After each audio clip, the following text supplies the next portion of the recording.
Dr. Fauziya Khan.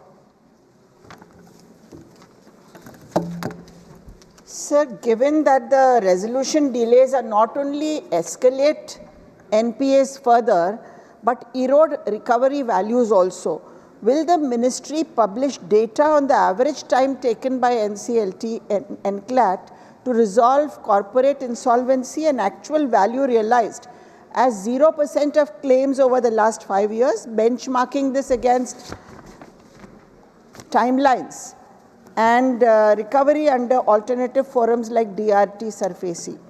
This will help assess whether IBC through NCLT truly offers a time-efficient and value-efficient resolution mechanism. Honorable Minister.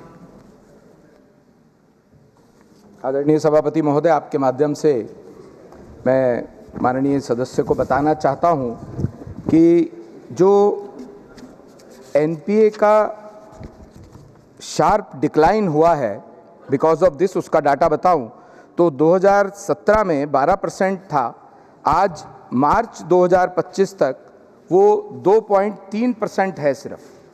और इसके साथ साथ जो resolution process की बात madam ने और उसके समय की है, तो मैं ये भी बताना चाहता हूँ कि दिसंबर 2024 तक 1194 रिजोल्यूशंस हो पाई हैं और उसका जो टाइम पीरियड एवरेज है वो 585 डेज़ है, जबकि बैंक्स के द्वारा जब ये काम किया जाता था तो 4.5 साल भी एवरेज लग जाया करते थे।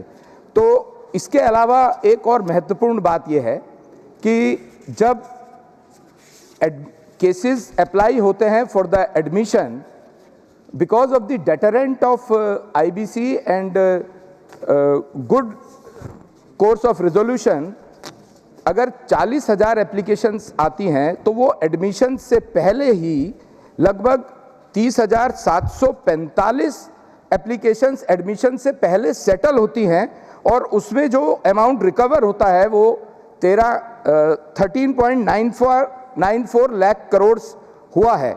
तो मैं ऐसा मानता हूं कि जो एक डेटा और देना चाहूँगा, जो लिक्विडेशन के ऑर्डर्स 2,707 कंपनीज के लिए आए वो 508 डेज के अंदर उसका ऑर्डर आया है। और एक डेटा और देना चाहूँगा, जो मिनिमम टाइम टेकन है किसी एक पर्टिकुलर केस के रेजोल्यूशन के लिए, that is 119 days in Nanda Hotels Limited that was delivered on 14th of December 2017.